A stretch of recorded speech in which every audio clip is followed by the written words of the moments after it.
युवराज बुध का महाराजयोग आरंभ हो चुका है। प्रिय दर्शकों, युवराज बुध अपनी राशि का परिवर्तन कर चुके हैं तथा 29 मई को ये स्वयं की राशि मिथुन राशि में प्रवेश कर चुके हैं। ज्योतिष के नियमानुसार जब भी कोई ग्रह स्वराशि में पहुंचता है या अपनी उच्च राशि में पहुंचता है तो उस ग्रह का प्रभाव कई सौ गुना बढ़ जाता है। वो अत्यंत सकारात्मक प्रभाव प्रदान करता है। अब चूंकि बुध एक ऐसे ग्रह जो अपना संपूर्ण प्रभाव अति शीघ्र प्रदान कर देते हैं, ये क्विक रिस्पॉन्स प्लैनेट है, जिसके कारण बुध अपना संपूर्ण प्रभाव सकारात्मक रूप से समस्त राशि के जातकों को प्रदान भी करेंगे। साथ ही साथ बुध का स्वयं की राशि में प्रवेश एक पंच महापुरुष राजयोग का निर्माण कर रहा है, जिसे भद्र योग कहते हैं। प्रिय दर्शकों, भद्र योग ऐसा महाराजयोग है जो आपके ज्ञान से, आपकी शिक्षा से, आपके बुद्धि बल से, आपके वाणी के प्रभाव से, आपकी गणनाओं के प्रभाव से, आपके एनालिसिस से तथा व्यापारिक गुण से, कला क्षेत्र के ज्ञान से महालाभ, महाधन का लाभ प्राप्त कराता है। तो महालाभ का योग बन चुका है। साथ ही साथ बुध के इस परिवर्तन के साथ ही साथ दो अन्य ग्रहों का सहयोग भी बुध को मिलेगा, जिनमें देवगुरु बृहस्पति हैं तथा दैत्यगुरु शुक्राचार्य, दोनों के साथ बुध का विशेष प्रभाव है।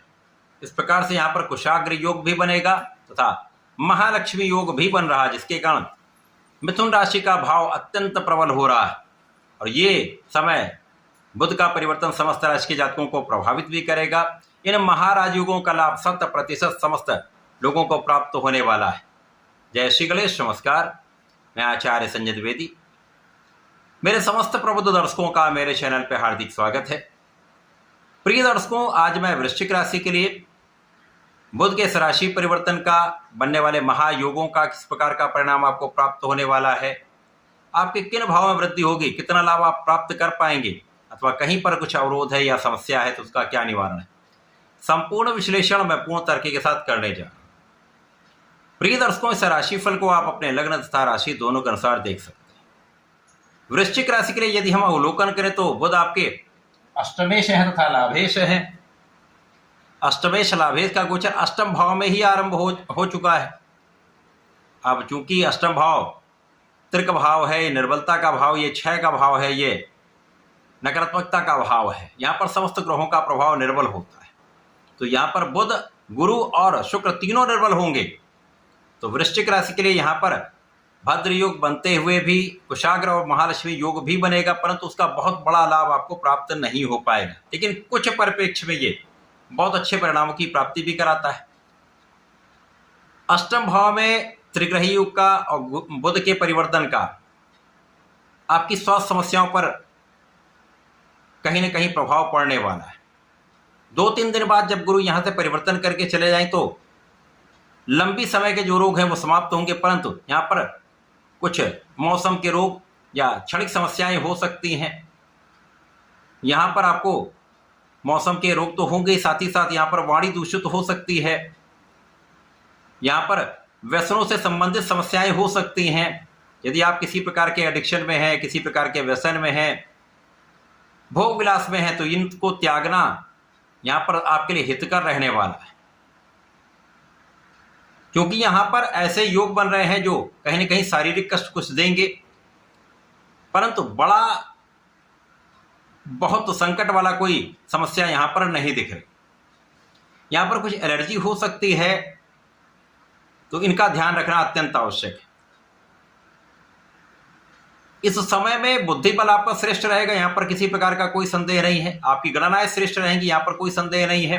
परंतु इस समय में यदि आप विवेक के साथ निर्णय लेंगे तो वो आपके लिए अत्यंत श्रेष्ठ प्रभाव देगा, क्योंकि राहु की दृष्टि के प्रभाव में ये गोचर है और राहु अष्टम भाव पर दृष्टि का प्रभाव डालने, यहाँ पर कहीं ना कहीं ये मानसिक और शारीरिक रूप से आपको कष्ट देते रहेंगे।